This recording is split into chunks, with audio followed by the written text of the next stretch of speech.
दो वृत्त हैं, एक वृत्त की त्रिज्या कितनी है 5 सेंटीमीटर और एक वृत्त की त्रिज्या कितनी है 3 सेंटीमीटर। एक वृत्त की त्रिज्या कितनी है 3 और एक की कितनी है 5। ये जो बड़ा वाला जो वृत्त है इसको मान लेंगे हम, इसकी त्रिज्या कितनी है 5 सेंटीमीटर। तो ये जो छोटा वाला वृत्त है इसकी त्रिज्या कितनी मान लोगे 3 सेंटीमीटर। ठीक है, ये वृत्त दो बिंदुओं पर प्रक्षेप कर रहे हैं, एक यहाँ पे और एक यहाँ पे। इन दोनों को बिंदुओं को मिला दोगे तो बन जाएगी एक उभयनिष्ठ जीवा। उभयनिष्ठ जीवा क्या कहलाती है, तो वृत्त को दो भागों पे बांटने वाली या फिर दो बिंदुओं पर प्रक्षेप करने वाली रेखा को क्या कहते हैं हम, जीवा कहते हैं। तो एक की त्रिज्या कितनी है 5, एक की त्रिज्या कितनी है 3 और इन दोनों के केंद्रों के बीच की दूरी कितनी है 4 सेंटीमीटर। यानी कि एक केंद्र O है और एक केंद्र O डैश है, तो O और O डैश के बीच की दूरी कितनी है 4 सेंटीमीटर। तो हम पूरी 4 सेंटीमीटर यहाँ पे जो प्रक्षेप बिंदु है इसको मान लो B, इसको मान लो A, इसको मान लो B। ये A है, ये B है और ये क्या है P।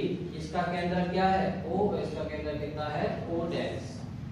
ये O और P के बीच की डिस्टेंस कितनी मान ली हमने x।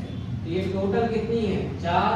तो हम यहाँ से यहाँ तक की दूरी कितनी मानेंगे 4 माइनस x। इस अभी x को अलग कर दिया। ठीक है, अब यहाँ पे जो दोनों के कोण बनेगी वो बनेगी राइट एंगल ट्रायंगल यानी कि समकोण त्रिभुज। अब समकोण त्रिभुज बनेंगे तो यहाँ पे पाइथागोरस प्रमेय लगेगी। दो त्रिभुजों में हमें पाइथागोरस प्रमेय लगानी है और हमें x की वैल्यू फाइंड करनी है। ठीक है, हमें निकालना है उभयनिष्ठ जीवा AB की लंबाई। दिया है बड़े वृत्त की त्रिज्या, बड़े वृत्त की त्रिज्या O डैश A बराबर कितनी है 5 सेंटीमीटर।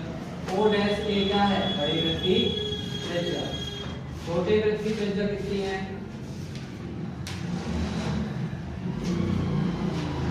OA बराबर दी गई है 3 सेंटीमीटर। ठीक है, छोटे वृत्त की त्रिज्या OA बराबर 3 सेंटीमीटर, बड़े वृत्त की त्रिज्या O डैश A बराबर हो गई 5 सेंटीमीटर।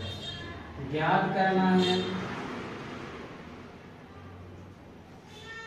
क्या ज्ञात करना है, तो हमें ज्ञात करना है उभयनिष्ठ जीवा AB की लंबाई। AB बराबर हमें फाइंड करना है। ठीक है रानी,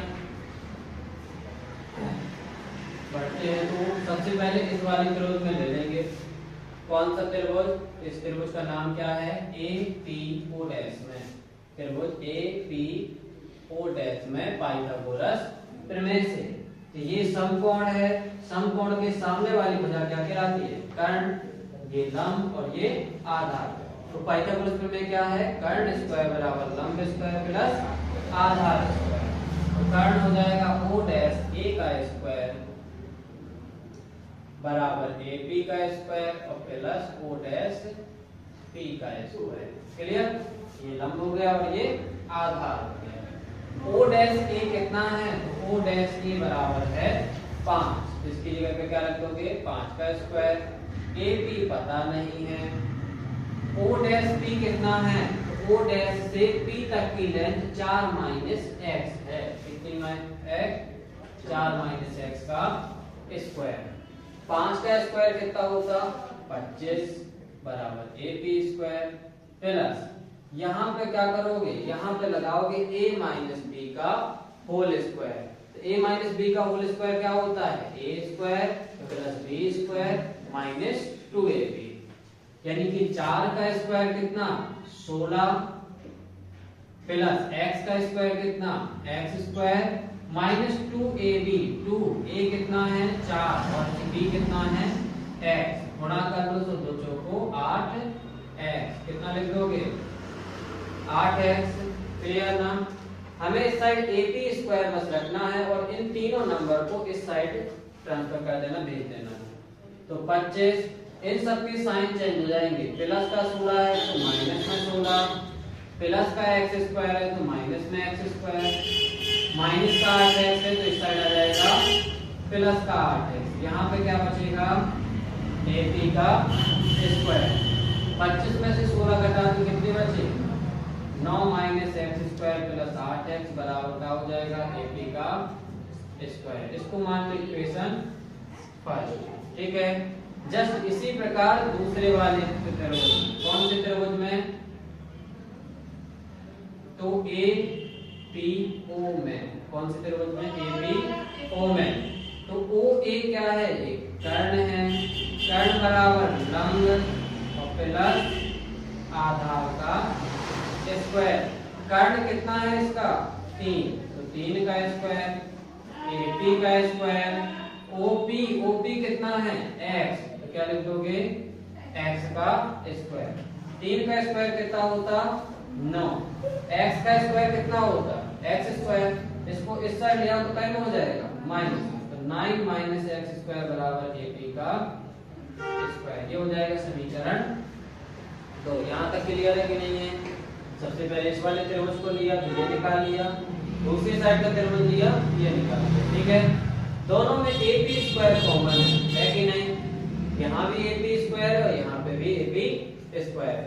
तो ऐसे दो समीकरण जिसके राइट हैंड साइड बराबर हो उनके लेफ्ट हैंड साइड भी बराबर होते हैं, यानी कि AP स्क्वायर बराबर है, यानी कि ये वाली वैल्यू किसके बराबर होगी, इसके बराबर होगी। क्लियर ना।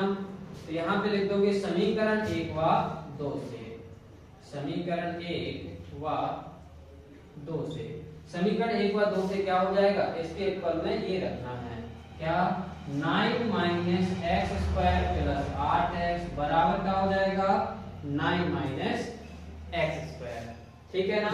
इसके बराबर में क्या रख दिया हमने, ये वाला समीकरण रख दिया, AP स्क्वायर दोनों के हटा दिए। ठीक है। अब यहाँ पे देखो एक्स स्क्वायर माइनस का है और इस साइड भी एक्स स्क्वायर माइनस का है, तो ये दोनों कैंसिल हो जाएंगे। प्लस का 9 है और प्लस का 9 है, तो ये भी कैंसिल हो जाएंगे। क्या बचेगा यहाँ पे 8x बराबर में कुछ नहीं बचा ना, तो क्या लगा दोगे 0। ये 8 कै में जाएगा बटे में, तो 0 बटा 8 का भाग कर दो तो कितना आ जाएगा x बराबर 0। x बराबर कितना आ जाएगा 0 आ जाएगा, कितना आ जाएगा। अब x बराबर 0 आ गया तो x का मान समीकरण 2 में रखने पर, किसमें रखने पर 2 में रखने पर, यहाँ पे लिखो x का मान समीकरण 2 में रखने पर।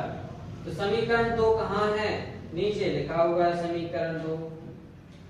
समीकरण 2 में रखने पर क्या होगा, क्या लिखा है 9 माइनस एक्स स्क्वायर, तो 9 माइनस एक्स की जगह पे क्या रखना है 0 का स्क्वायर बराबर AP स्क्वायर, तो लिख देंगे क्या AP का स्क्वायर। 9 0 का स्क्वायर कितना होता 0 ही होता, 9 में से 0 घटाओ तो कितने बचेंगे 0 बचेंगे ना, ओ 9 बचेंगे ना, और 9 कितने का स्क्वायर होता है 3 का स्क्वायर होता है। यहाँ पे क्या लिखा है AP का स्क्वायर, स्क्वायर से स्क्वायर कैंसिल, तो AP बराबर कितना आ जाएगा 3 सेंटीमीटर। AP बराबर कितना आ गया 3, यानी कि A से P तक की लेंथ कितनी है 3 है ना, ऐसे B से P तक की लेंथ भी कितनी होगी 3 होगी, क्योंकि ये मिड पॉइंट है और ये AP और BP दोनों आपस में बराबर हैं। इसी प्रकार क्या लिखोगे BP बराबर में कितना होगा 3 सेंटीमीटर होगा। निकालनी करेगी की लेंथ, AP की लेंथ निकालनी थी ना, तो A से B तक की लेंथ क्या होगी AP plus BP equal to AB। क्या लिखोगे यहाँ पे AB बराबर होगा आपका AP प्लस BP। AB कितना आया 3 और BP कितना आया 3, दोनों को जोड़ दो तो कितना हो जाएगा 6 सेंटीमीटर। यही है आपका आंसर। तो 9 लेसन में एक ये क्वेश्चन हो गया, 9.1 में जो प्रमेय दी गई है वो हो गई, और 9.3 में जो कि 4 सवाल दिए गए हैं, 4 या 5 सवाल, वो सवाल लगाने हैं। इतने क्वेश्चन लगा लो तो 9 चैप्टर आपका कंप्लीटेड।